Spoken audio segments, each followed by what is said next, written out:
Welcome to Democracy Now!, democracynow.org, the War and Peace Report. I'm Amy Goodman.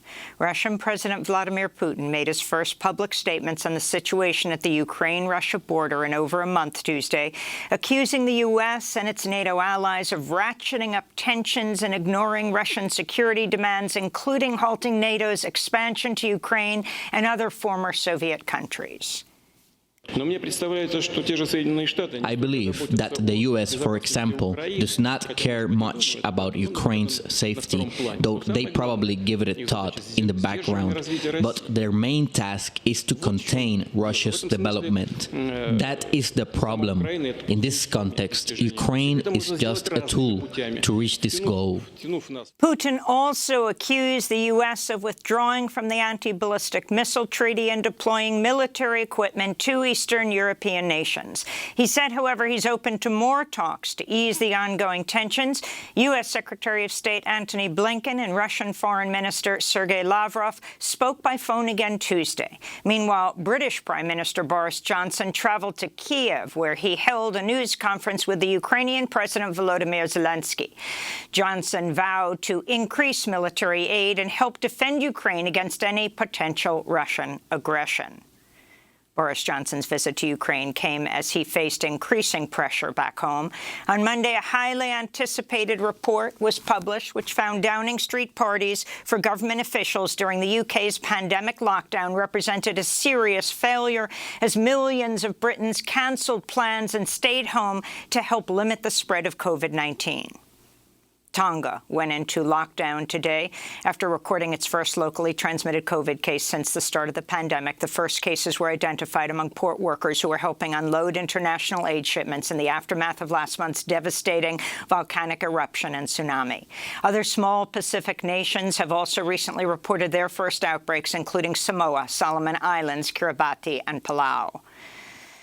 South Africa has announced it will no longer require asymptomatic COVID cases to self-isolate and reduce the isolation period for symptomatic COVID cases to 1 week. Officials also loosened restrictions on in-person schooling. South African lawmakers say the recent changes were made as the nation exits its fourth wave of the pandemic, spurred by the Omicron variant, and thanks to the high level of immunity in the population. A number of European countries are also relaxing COVID curbs, with Denmark becoming the first EU country to lift all restrictions despite a rise in cases. The World Health Organization, meanwhile, is warning countries against a hasty end to public health measures aimed at curbing transmission. We're concerned that a narrative has taken hold in some countries that because of vaccines and because of Omicron's high transmissibility and lower severity, preventing transmission is no longer possible and no longer necessary. Nothing could be further from the truth. More transmission means more Health Organization warned Tuesday massive amounts of medical waste linked to the pandemic pose a threat to human health and the environment. The UN agency called for more biodegradable and sustainable materials and packaging for essential medical and personal protective equipment. The president of Guinea-Bissau said he survived an attempted coup, but that many members of his security forces died as gunmen tried to kill him and cabinet members at the government palace. Local media reported at least 6 deaths linked to the attack. President Umaro Sissoko Embalo, a former army general, said the attack was linked to drug trafficking, though details remain unclear for now. Embalo took office in February 2020 after a contested election. Guinea-Bissau's endured a series of military coups and attempted military takeovers since gaining independence from Portugal in 1974. Tuesday's attack was the latest in a string of coups or attempted coups in West Africa. The UN Secretary-General decried mounting instability in the region Tuesday. We are seeing a terrible multiplication of coups, and our strong appeal is for soldiers to go back to the barracks and for the constitutional order to be fully in place in the democratic context of today's Guinea-Bissau. Meanwhile, on Monday, the African Union suspended Burkina Faso following last week's military coup, which deposed President Kabore.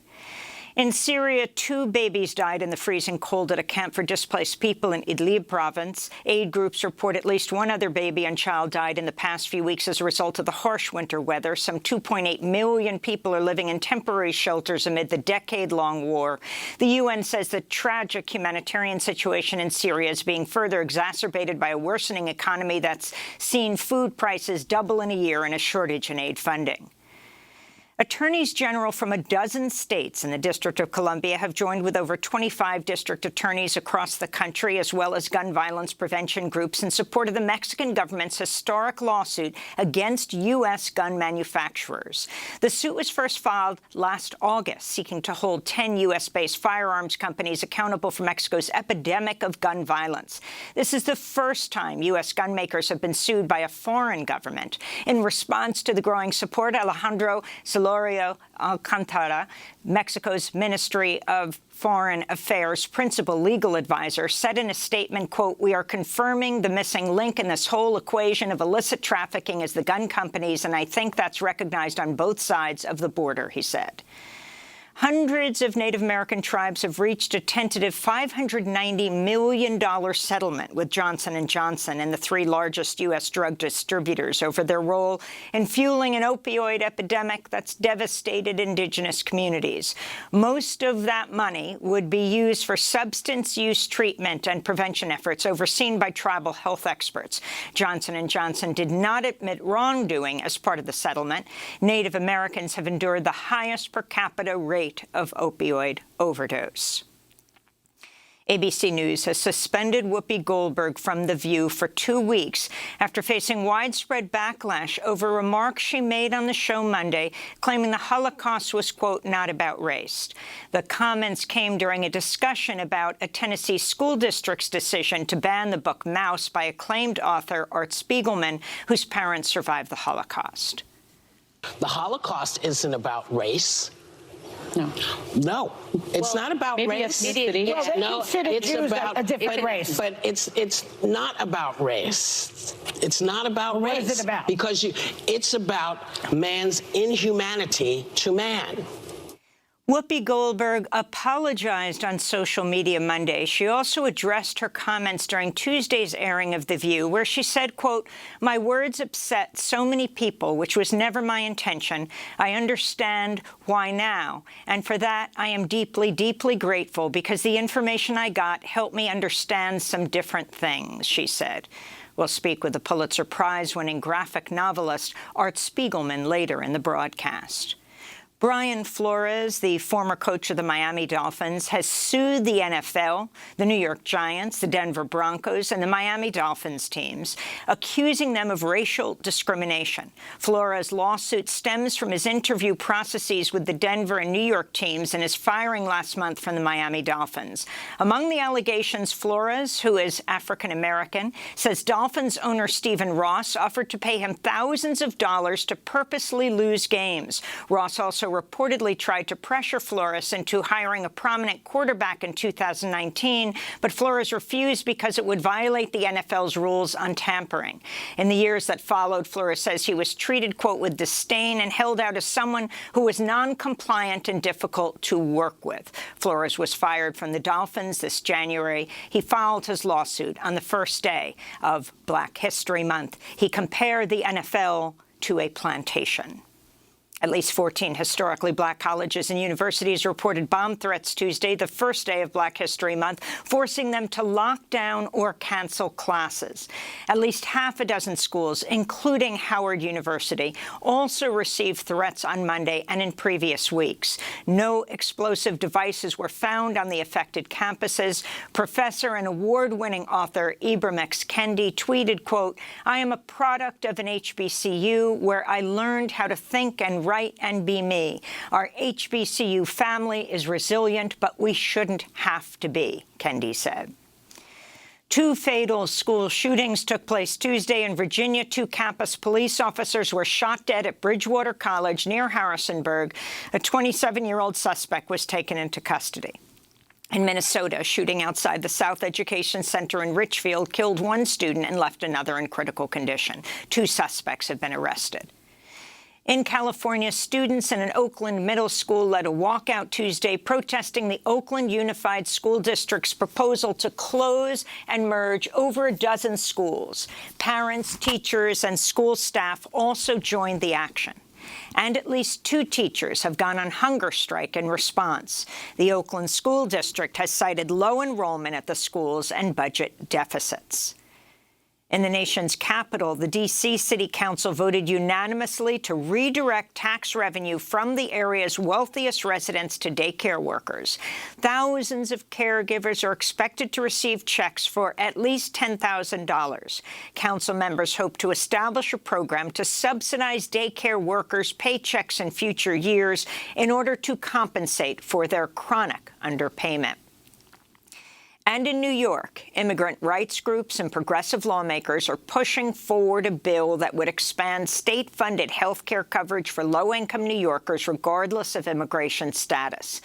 The bill, known as Coverage for All, has advanced through 2 key health committees over the past week. The New York Immigration Coalition and other advocates are calling on Governor Hochul and the New York legislature to include the bill in the state budget. Immigrant workers have been on the front lines fighting COVID. Without essential workers harvesting crops, delivering food, keeping grocery stores open, and caring for our seniors, we couldn't have gotten through it. But instead of fairly rewarding their sacrifices, thousands of immigrants died due to lack of health coverage. Our COVID comeback can't be complete if essential New Yorkers are left behind just because of their immigration status. We need coverage for all.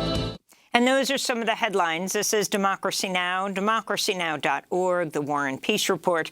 When we come back, we spend the hour with 2 award-winning authors targeted in the latest wave of book banning.